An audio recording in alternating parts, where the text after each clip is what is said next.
The benefits of a no-till garden are beyond compare. But what happens after you've left tilling behind? How do you maintain a no-till garden? Today, you and I are going to walk through the ins and outs of maintaining soil fertility and weeds in your new no-till garden. Let's get growing. Hello and welcome to the Pray Just Plant podcast, the show that talks about growing a garden, a homestead, a healthy family, and most importantly, growing closer to God. I'm your host, Crystal Media, owner of the Red Ridge Farm Homestead, where our mission is to help women of faith find the courage to grow healthy food for their family while building a closer relationship with our Lord and Savior. That's you. Don't let the world hold you back. Pray, just plant. Hello, and welcome to the Pray Just Plant podcast. I'm your host, Crystal Media, and today we're going to talk about no-till garden or the no-till gardening style and how to maintain this type of style. I know you have been told, I know I've been told myself that changing over from a tilled garden to a no-tilled garden is going to benefit the soil. But I was never told that the habit of tilling was going to be the hard part. I was never told that I enjoyed that clean canvas to plant in, and I enjoyed that it took minutes to develop, and turning in compost and amendments was a cinch. Maintaining a no-till garden is not hard. You can't just change your style of gardening without also changing your mindset. And I know I truly struggled with this. I've been struggling with it for probably the past 5 years. I think it was about 5 years ago that I said I was going to a no-till garden. And the reason I'm laughing is because my husband teases me every year. Are we getting the tiller out? Because it is a hard habit to break. I'm telling you right now that you are not alone, that I want to encourage you. I want to help you break that tilling habit. So let's first, before we dive into soil fertility and weed maintenance, let's dive into the meat and potatoes of this. Let's talk about tilling or the differences between till and no-till. Both of these in the garden world are referred to as garden main maintenance styles, or more simply, how one chooses to maintain their garden year after year. Both have benefits and both have drawbacks. So let's talk about tilling. sfgate.com says that tilling is simply turning over and breaking up the soil.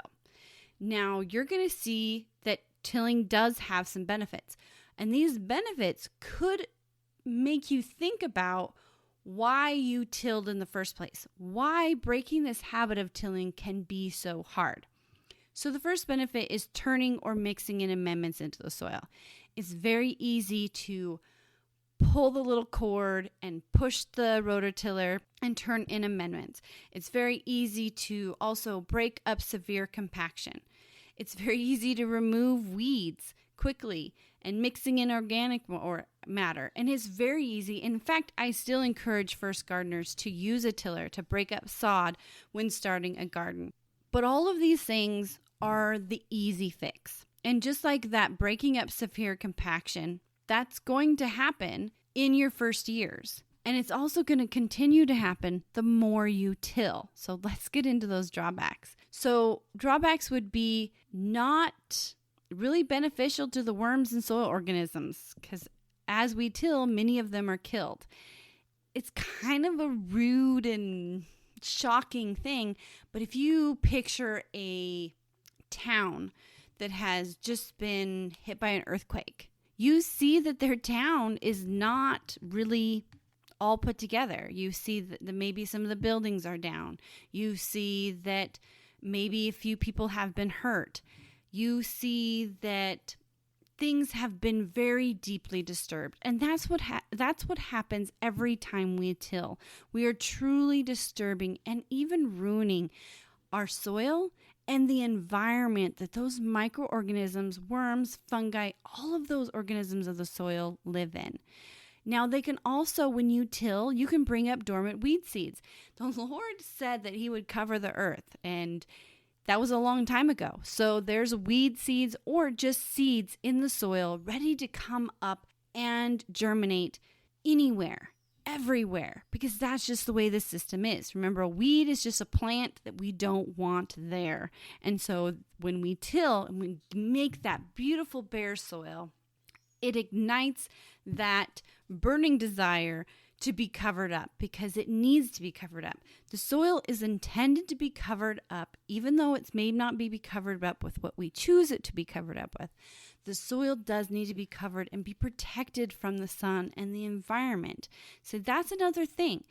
Tilling too much can cause the humus, that's all of that good gold soil that those microorganisms has been developing for you deep down where they live, right where the roots of your vegetables are. Tilling brings that up to the surface, and then your soil is not covered. So guess what it does? It disappears. The environment, the climate, the wind, the sun, the water, the evaporation, the carbon cycle occurs when the soil is uncovered. And that also breaks up those natural soil layers. It takes that layer that is down below where all that good humus is, where all that good organic matter is, where all those soil organisms are working their darndest to give you good soil, to break down those micronutrients for your plants. It puts it up to the top. So you work really hard to get all of that down into the soil, and then every year you come and bring it up to the top where your plants don't need it. You bring it up to this top where it just burns and disappears. It is now time for the tips and tricks segment of this episode, where I share with you a few bonus tips and tricks we use here at Red Ridge Farm. This week's bonus tip and trick is brought to you by the Building Soil Health Guide. It empowers gardeners to improve their garden soil health by unlocking the 5 secrets their soil wished they knew. So this week's tip is about watering your trees, putting your trees into your watering schedule. And when I talk about this, I'm going to talk about 3 different categories of trees. And it's not necessarily so much of what they are, but more with how old they are. So let's talk about the oldest one first. These are going to be your 10-year or older trees. These trees have been around. They have spread out their root system. They are accustomed to the climate. So they're going to be used to the climate. The only time that these trees are going to need to be watered beyond the rainwater that happens is if you are in a drought situation. Sadly, here in Wyoming, we've been in a slight drought for the past 4 years. This year is not starting out very great.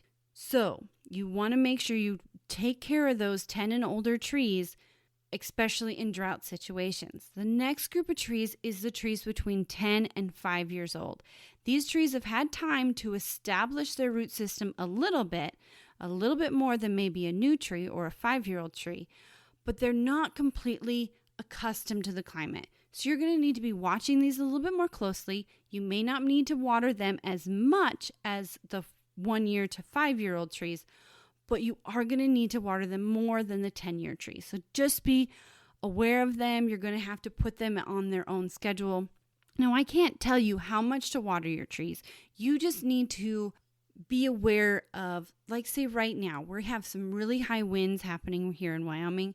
The wind is just zapping all the water that I can provide for these trees out of their leaves. That's just what it's doing. So this week, I'm watering a little more than I will next week when maybe the winds aren't blowing. So it's just important to really be thinking about your trees, thinking and watching them as well as when you watch your garden. So the next category of trees are going to be your 0 to 5 years old. These are going to need to be on a very strict watering cycle because their roots are just not established yet. They can't reach out far enough to get the water they need. And especially if you've planted a high maintenance tree like an apple or any kind of fruit tree, they need a little bit more water than say a native tree or just a plain deciduous tree. They're producing a harvest. So let's get back to talking about a no-till garden. And we've already touched on the benefits and the drawbacks of tilling. But I think what this next section is really going to show you is that there are lots of benefits.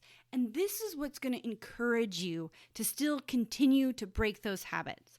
It's going to be it's going to be your reason why you're not pulling that tiller out of your shed every year. It's going to be that reason why. So first, let's get into some definitions. Wikipedia.com says that no-till is a method of growing crops without disturbing the soil through deep tilling, and only the top 2 inches of the soil are cultivated. So that brings up another definition. What is cultivated?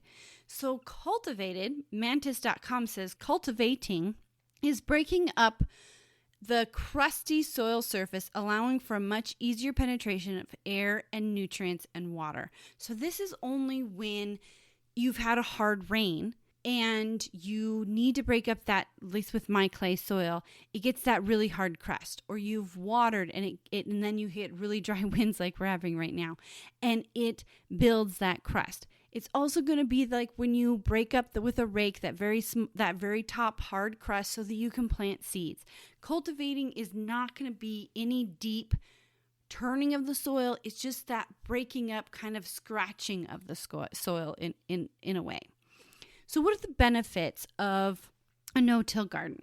The benefits are, and this is your yes, this is why you're not pulling that tiller out of the shed. This is my yes. I have to remind myself of this every single year. So you're building soil. Remember, soil fertility, that's who we are. We're not gardeners. We're stewards of the soil. It benefits the worms. It's their natural system to have the organic matter. Just think about a forest. The organic matter, the natural carbon, falls to the top of the soil. They go up, they get it, they bring it down. That's just their natural system. It benefits them because now their houses are all built, their ecosystem's all built, and they can do the work. They don't have to worry about building a new house every year because we tilled it in.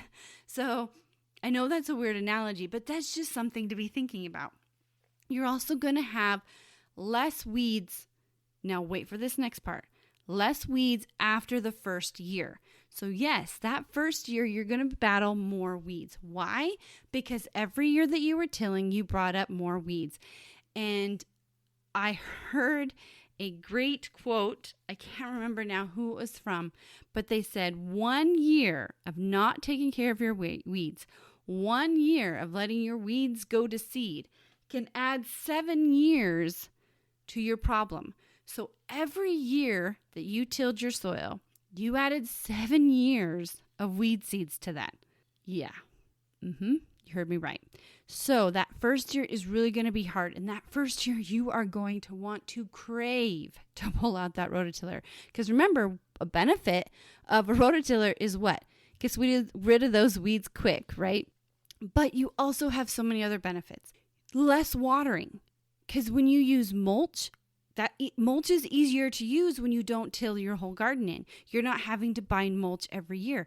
You have mulch in place, especially in the paths, especially on certain vegetables. It's going to really help you to water less. And also watering less because the soil structure is there. Even if you don't use mulch, compost, that organic matter that you're going to use, they just naturally hold more water. You also don't have to wait to plant. And what I mean by this is tilling can be very detrimental to your soil, especially if you till when it's cold and wet.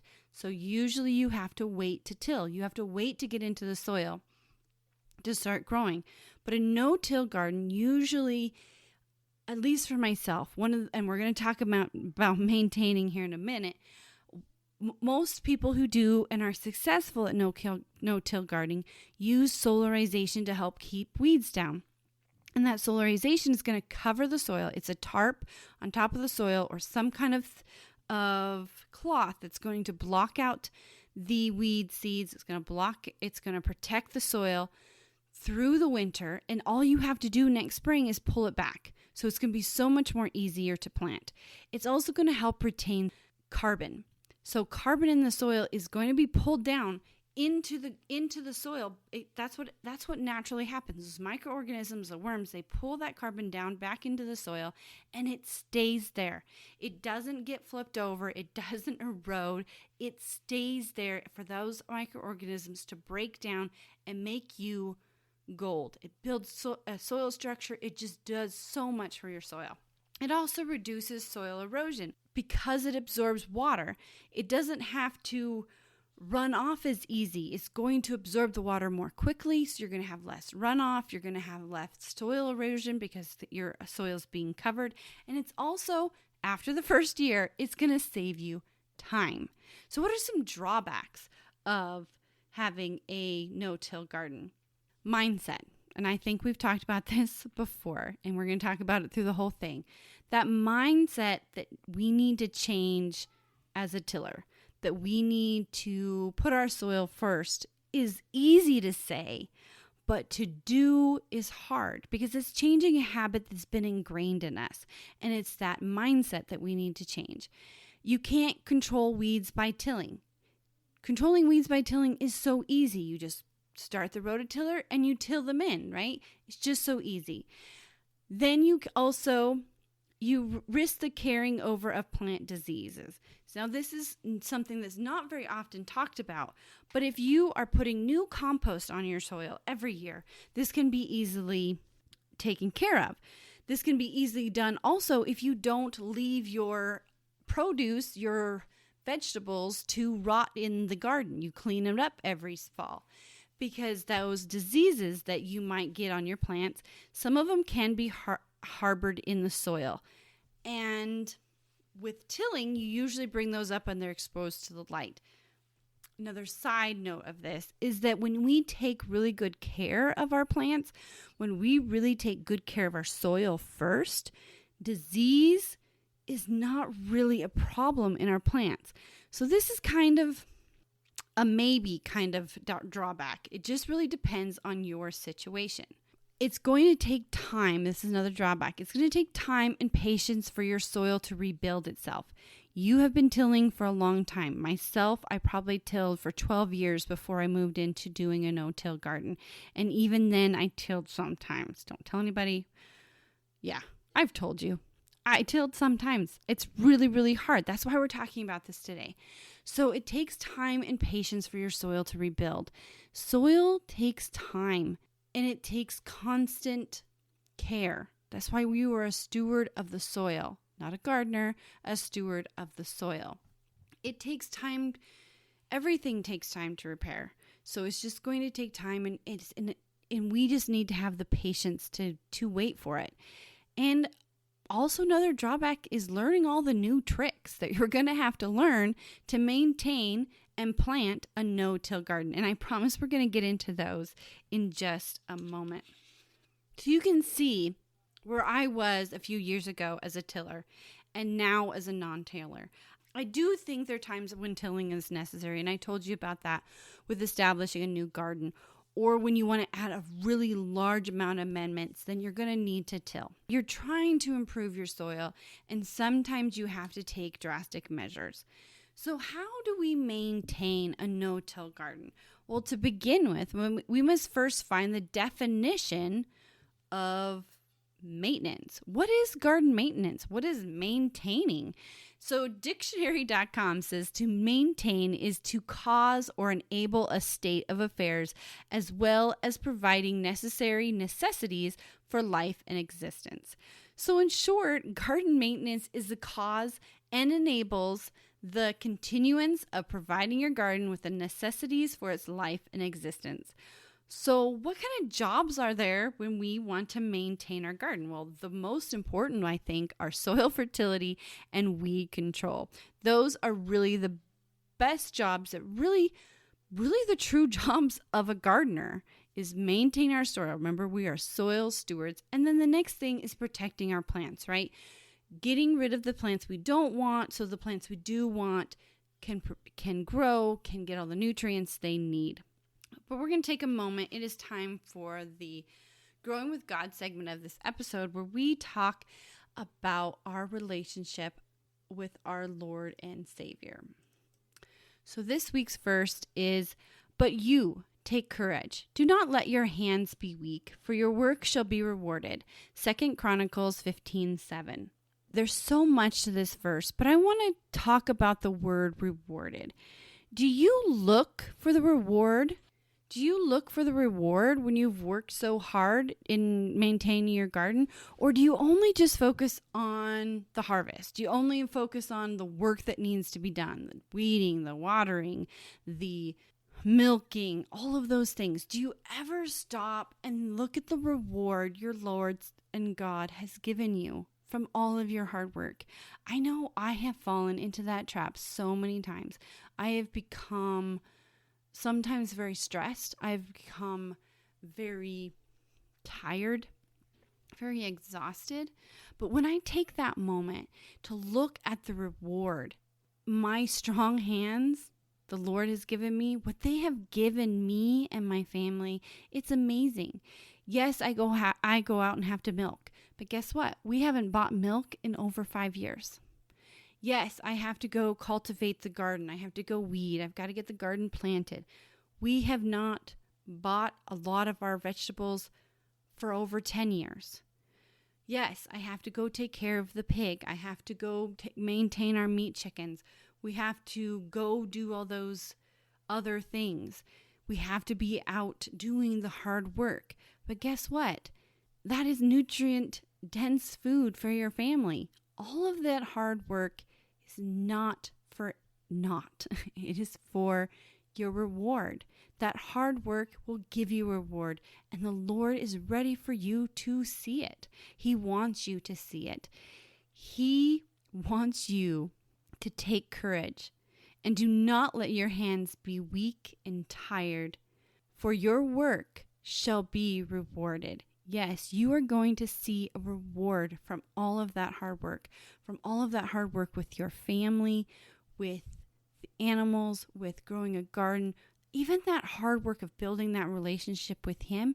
There's going to be a reward. So just remember this week, but you take courage. Don't let your hands be weak, for your work shall be rewarded. 2 Chronicles 15:7. So let's get back into maintaining a no-till garden. So we talked about that there's really 2 jobs that we need to focus on when we are first maintaining a garden, and really focus on, besides the planning of, what you're going to plant. This was what we're talking about, the maintenance. We're talking about the maintaining. This is after we've planted, after we've made our garden plan. This is that maintaining. So usually the first thing, remember, we are stewards of the soil. The first thing we need to concentrate on is the soil fertility jobs. So what do those look like in a no-till garden? Well, for a gardener to maintain soil fertility, they need to do several things, like add amendments, add organic matter like compost. They need to aerate the soil. They need to utilize cover crops, and we're going to talk about that. And of course, we're going to have to cultivate. Remember the definition of cultivate. That's just that top little 2 inches of soil. That's just to break it up so that nutrients can absorb into the soil. So here are a few ideas on how to do that in a no-till garden. So adding amendments and compost is done by layering them on top of the soil, or the no-till bed, and leaving it for not you, but the worms and the organisms to work into the soil. That is why fall is the best time to add your compost, because then you cover the soil for the winter, either with cover crops that we're going to talk about in a moment, but also with things like a tarp. When we talked about solarization, we're just wanting to cover that soil. And doing that is going to protect the soil and actually keep it a little bit warmer for those worms and microorganisms to work a little bit longer into the winter and really bring down all that carbon and that compost and amendments. The next is aeration. So aeration, a tilling garden is when we flip the soil. But in a non-tilling garden, it's done not motorized. Usually it's done with a broad fork, or what I like to use is a spud fork. I need a spud fork for my potatoes. I'm kind of a multi-purpose person. So the fork is pushed down deep into the soil, and then the handle is tilted backwards toward the gardener just to lift the soil slightly. Now there's no turning in this. You're just lifting the soil slightly, letting the air to go down, but you're still retaining that soil structure. And this truly helps in clay soils. Because remember that I told you that actually tilling increases compaction in clay soils. And having this new aeration, you're bringing aeration in, but you're not tilling the soil. You're not breaking up that soil structure that you've worked so hard to build. And compaction should also be less in a no-till garden, but there's still going to be some from the wind and the rain. So it's going to be helpful to use that broad fork. But I've also heard that after 3 or 4 years of doing this, you don't have to do it anymore because the soil starts figuring it out. The soil becomes so repaired that it's ready to do the work. Now, what about cover crops? Cover crops are a great way to increase soil fertility. But how do you till them in a no-till garden? How do you utilize them, right? So cover crops are used to protect the soil from erosion and they add nutrients when they're turned in the soil in a tilled garden. But what about a no-till garden? A gardener must think outside of the box when it comes to cover crops. Planting, of course, is the same. It's really easy to plant cover crops. But how do you till in a cover crop without tilling? So cover crops could be trimmed and then the green manure turned into compost, later layered on the soil. Or after trimming, the residue could be covered with mulch. This is that solarization that I talked about. Or a tarp and left to decompose on its own. You could use chicken power to scratch the top of the remnants of the cover crop and the mulch to let the roots and the chicken manure decompose. You could also cut the crop and then burn the remnants and cover with mulch. And last, you could just pull a cover over the crop like you would for weeds. You could just take a tarp and solarize it. And so what's solarization? I think I've probably said the word several times today, but what does it do really? So when you put a really thick tarp, and especially a black tarp, on your soil, what you're doing is you're heating up the soil. So when you heat up the soil a little bit more, and it's only the first inch, when you're doing that, you can kill weed seeds. You can also kill any plants that are in there. So if you have weeds that have been cut down, it's going to kill them. This is something that I have put into practice for my bindweed. And for a cover crop, it's going to do the same thing. It's going to heat that cover crop up. It's going to decompose it even faster. So as you can see, you can easily turn a cover crop. You're not really turning it per se, but you are doing something to make it digestible for your soil. So what about weed control? Now, weed pressure the first year, like I told you, is going to be crazy. But once you get going and stop turning your soil, the weeds are going to need to be controlled in other ways. I've written another blog post on this topic. I've also, episode 6 of this season was titled 12 Ways to Control Weeds Organically. All of those ways to control weeds do not include tilling. So that is a great episode for you to check out. The important thing, though, is that you do not get discouraged. In fact, some gardeners will let the garden rest for a year when they move to no-till methods because of the weed pressure. I think the only way this could be done successfully, though, because like I said, 1 year of leaving it unattended is 7 years of weeds, is to use solarization and lots of mulch. But like I said, I go into way more in great detail on weed control in several other blog posts, and I will put those in the descriptions as well as the show notes of this episode. So I'm sure you can think of a lot more methods to incorporate cover crops or adding amendments and maintaining your own no-till garden. I just pray that, and I really encourage you that to look for those things. Look for those little secrets that can help you maintain that garden. Because I'm going to tell you right now, it is so hard, and I know this from experience, to go from tilling to no-till. There's that urge. It becomes a habit. And we all know, as the quote a few episodes ago, that breaking a habit is like filleting skin. I can't remember who exactly said that, but I will include the quote in the show notes. So I want to just really quick recap. We've talked about maintaining a no-till garden. We've talked about the difficulties and the struggle that you're going to have, not in really the function of the garden, not really in doing it, but that urge. You're going to have that struggle with changing your mindset, changing your habits. Tilling has benefits, no-till has benefits. But I think when you look back at those tilling benefits and those tilling drawbacks, you're going to be looking at why you want to do a no-till. And you're also going to be reminding yourself of maybe some urges that might come up. Things that might be easy because they were benefits of tilling, why you want to break away from those.